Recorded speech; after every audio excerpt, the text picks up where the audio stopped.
యోహాను సువార్త 11వ అధ్యాయము 25వ వచనం నుంచి గమనిస్తే, అందుకు యేసు, పునరుద్ధానమును జీవమును నేనే.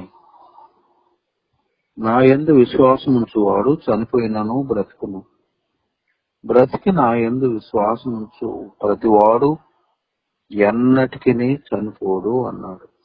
దేవుని బిడ్డలారా, మరి ప్రభువులో విశ్వాసం ఉంచితే మరణం రాదా? అంటే మనకు ఈ పుట్టటం అంటే పుట్టిన ప్రతి ఒక్కడూ గిట్టాల్సిందే, ఈ మరణాన్ని గురించి కాదు. ప్రభువు చెప్పింది ఏంటంటే, ప్రభువునందు ఎవరైతే నమ్మి బాప్తిసం పొంది రక్షణలో ఎవరైతే వెతుకుతా ఉంటారో వాళ్ళకి తెలియపరిచినటువంటి వాటి ఏంటంటే, ఎవరికైతే 2 జన్మలు ఉంటాయో, 2 జన్మలు అంటే తల్లి గర్భంలో నుంచి పుట్టినప్పుడు ఒక జన్మ, అది రెండోది ప్రభువుని అంగీకరించడం ద్వారా నూతన జన్మ. కాబట్టి మరి ఈ 2 జన్మలు, 2 జననాలు ఎవరికైతే ఉంటుందో వాళ్ళు ప్రభువుని అంగీకరించడం ద్వారా ఈ శరీరంతో ఉండే ఒక్క మరణమే ఉంటుంది వాళ్ళకి. అయితే ఎవరైతే ప్రభువుని అంగీకరించకుండా ఉంటారో, మరి సరైన రక్షణ లేకుండా జారిపోయే అనుభవంలో ఉంటారో, అలాంటి వాళ్ళకి ఒక్క జన్మే ఉంటుంది. తల్లి గర్భంలోంచి పుట్టిన ఒక్క జన్మే ఉంటుంది. 2 మరణాలు ఉంటాయి. అయితే ఒక మరణం వచ్చి శరీరంతో ఉండే మరణం ఒకటైతే, రెండోది రేపు ఆ తీర్పులో వాళ్ళకి ఆరని అగ్నిలో నరకంలో పోయబడినప్పుడు అది మరణంతో పోయబడింది, 2వ మరణం అని అక్కడ దాని గురించి తేటతెల్లం చేస్తుంది. కాబట్టి ప్రభువునందు ఎవరైతే విశ్వాసం ఉంచుతారో వాళ్ళకి నిత్య జీవం ఉంటుంది. కాబట్టి మనం 2 సార్లు జన్మించిన అనుభవం మనం కలిగి ఉంటే మనం ఒక్కసారి మరణిస్తాము. లేదు ఒకే జన్మలో మనం జన్మించిన అనుభవం ఉంటే 2 సార్లు మరణిస్తాం అనేది మనకి ఇక్కడ వాస్తవం తేటతెల్లం చేస్తా ఉంది.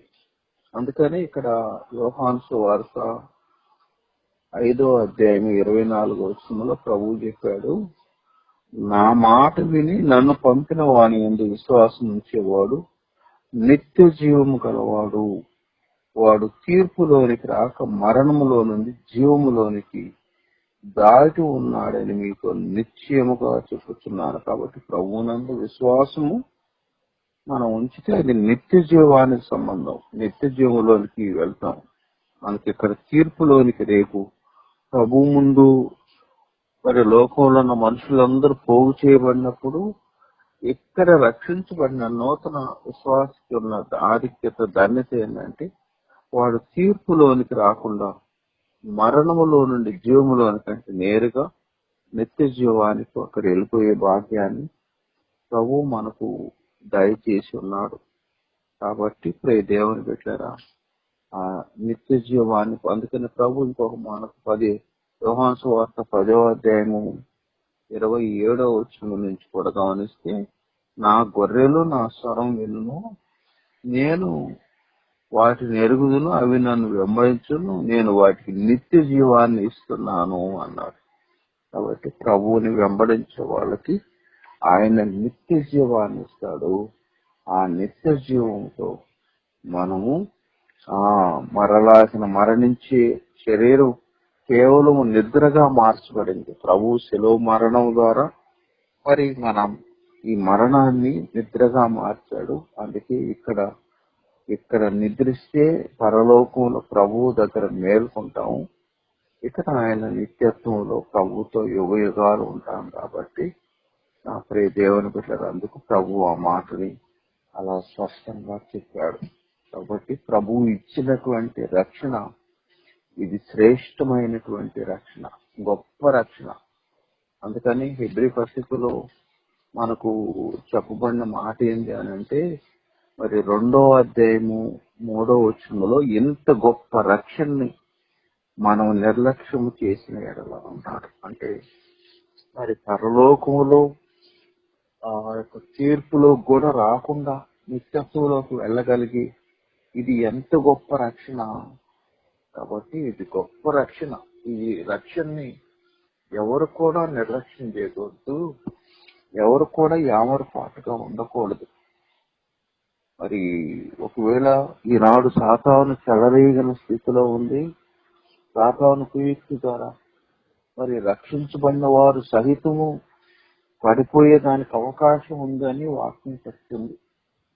అందుకే మనకు హెబ్రీ 3:12 కూడా అన్నాడు, సహోదరులారా జీవము గల దేవుని విడిచిపోవునట్టి విశ్వాసము లేని దుష్ట హృదయం మీలో ఎవని అందైనా ఒకవేళ ఉండునేమో అని జాగ్రత్తగా చూసుకోండి అన్నారు. కాబట్టి విశ్వాసం లేకుండా ఉండే దుష్ట హృదయం ఒకవేళ మనలో ఉంటే అలా ఉంటుందేమో, దాని విషయమై మీరు జాగ్రత్తగా ఉండండి అని ప్రభు తేటతెల్లం చేశాడు. కాబట్టి నా ప్రియ దేవుని బిడ్డలారా, రక్షణ విలువైంది. ఎంత విలువైందంటే మరి ధనము, బంగారము, విలువైన రత్నాలు, వజ్రాలు అన్నిటికంటే విలువైంది మరి రక్షణ. అవి పోయినా నష్టం లేదు, కానీ మరి ఈ రక్షణ అనేది పోగొట్టుకుంటే మరి యుగ యుగాలు ఆ యొక్క నరకంలో ఆరని అగ్నిలో ఉండాల్సిందే. కాబట్టి ఇంత శ్రేష్టమైనటువంటి రక్షణ విషయంలో అందుకని మనకు ఫిలిప్పీ 2:12 అన్నాడు, మీరు భయముతో వణుకుతూ మీ సొంత రక్షణను మీరు కొనసాగింపనీయండి అన్నాడు. దేవుడు మీకు ఇచ్చిన రక్షణ కేవలం ఆయన ఉచితమైన కృప ద్వారా మీకు ఎంత గొప్ప రక్షణ ఇచ్చారు. ఈ ఉచితంగా ఇచ్చిన రక్షణ అని దాన్ని నిర్లక్ష్యం చేసి బుద్ధి పుడితే మందిరానికి రావటం, బుద్ధి పుడితే ప్రార్థన చేయటం, ఇష్టం ఉంటే పాలు పంపులు పొందటం, కష్టం అయితే మానేయటం, ఇట్లాంటివన్నీ చేస్తారు. ఇది కాదు, అది మనకు జారిపోయే వాళ్ళ లక్షణాలు, పడిపోయే వాళ్ళ లక్షణాలు.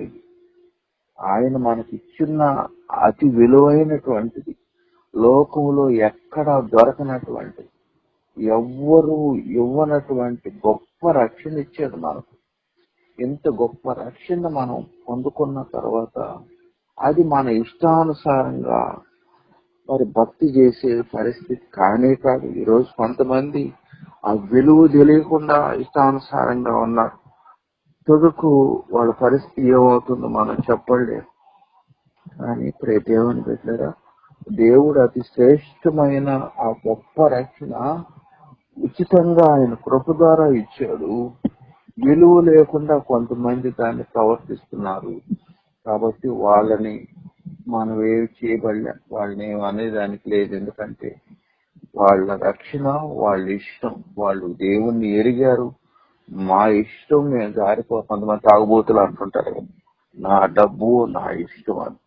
కాబట్టి వాళ్ళ రక్షణ వాళ్ళ ఇష్టము, జారిపోయే వాళ్ళ విషయంలో మనమే కాదు. కానీ మరి విశ్వాసుల జీవితాల్లో ఇవ్వబడింది గొప్ప రక్షణ అని మనం ఎప్పుడు మర్చిపోకూడదు.